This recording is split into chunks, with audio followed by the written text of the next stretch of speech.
গতকাল অর্থাৎ বৃহস্পতিবার ঠিক সন্ধে 7:25 ঘড়ির কাঁটায় প্রথম নিউজ 18 বাংলায় আমরা একটা খবর ব্রেক করি কি পশ্চিমবঙ্গের বর্তমান রাজ্যপাল সিভি আনন্দ বোস তিনি পদত্যাগ করলেন রাজ্যপাল সিভি আনন্দ বোস।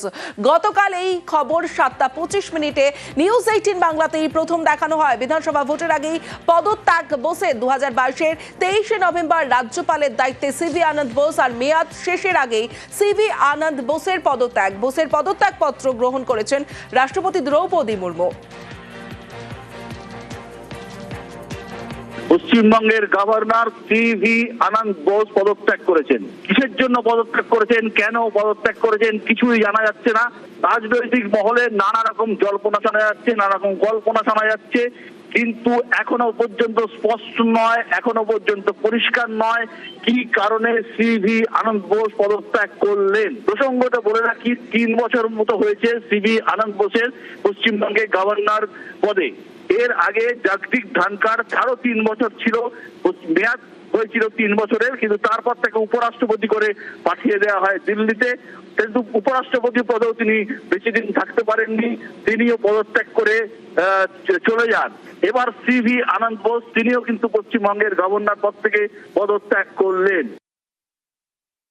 পশ্চিমবঙ্গের রাজ্যপাল হতে চলেছেন তামিলনাড়ুর রাজ্যপাল RN রবি। তিনি একজন রিটায়ার্ড IPS অফিসার, তিনি হতে চলেছেন পশ্চিমবঙ্গের নতুন রাজ্যপাল এবং তাকে নিয়ে চরম বিতর্ক রয়েছে তামিলনাড়ুতে।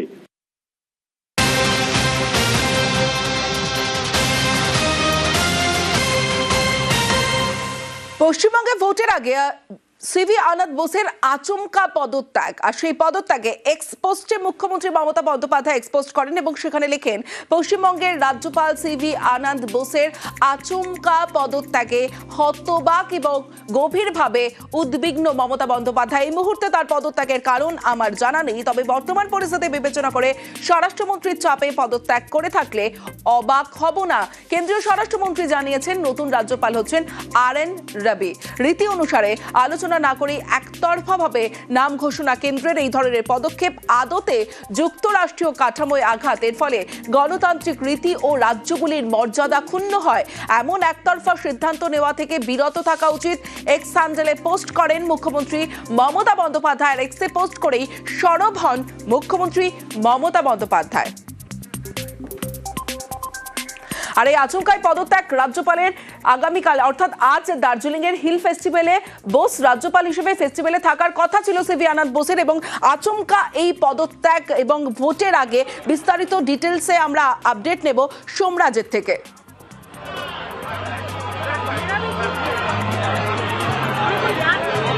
দেখো, আজকে দার্জিলিং এর হিল ফেস্টিভ্যালে যোগ দেওয়ার কথা ছিল সিভি আনন্দ বোসের, কিন্তু গতকাল বিকেল 4টের বিমানে জরুরি তলব তিনি দিল্লি পৌঁছে যান।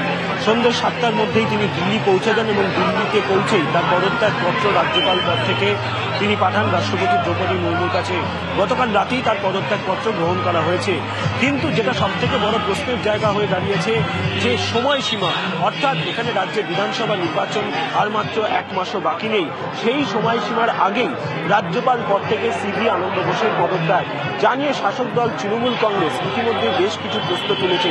বিশেষ করে কেন্দ্রীয় স্বরাষ্ট্র মন্ত্রকের চাপে কি তিনি পদত্যাগ করলেন, এই প্রশ্নও তুলেছেন খোদ মুখ্যমন্ত্রী মমতা বন্দ্যোপাধ্যায়।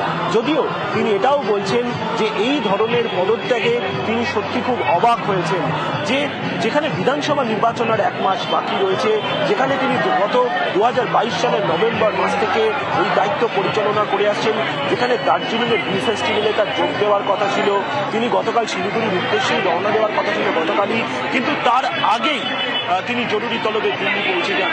ফলত সামগ্রিকভাবে তার যে পদত্যাগের সময়সীমা, এটা নিয়েই এখন রাজ্য রাজনীতিতে, জাতীয় রাজনীতিতে চর্চা চলছে ঠিক কী কারণে পদত্যাগ। যদিও সিভি আনন্দ বোস এখনো পর্যন্ত কী কারণে পদত্যাগ সেই বিষয়ে কোনো স্পষ্ট প্রতিক্রিয়া দেননি, কিন্তু 2022 সালের নভেম্বর মাসের পর থেকে তিনি যখন থেকে দায়িত্ব নিয়েছেন, সেই দায়িত্ব নেওয়ার পর থেকে বেশ কিছু প্রশাসনিক গুরুত্বপূর্ণ কাজও তিনি পরিচালনা করেছেন রাজভবনে বসে। ফলত তার পদত্যাগ এবং যে সময়সীমা নিয়ে পদত্যাগ তা নিয়ে এখন তৃণমূল কংগ্রেসের তরফে প্রশ্ন তোলা হচ্ছে। রাজভবন সূত্রে জানা যাচ্ছে তামিলনাড়ুর রাজ্যপাল হিসেবে যিনি দায়িত্ব নিচ্ছেন, এ রাজ্যের রাজ্যপাল হিসেবে আগামীকালই সম্ভবত দায়িত্ব নিতে পারেন, তেমনটাই রাজভবন সূত্রে জানা যাচ্ছে।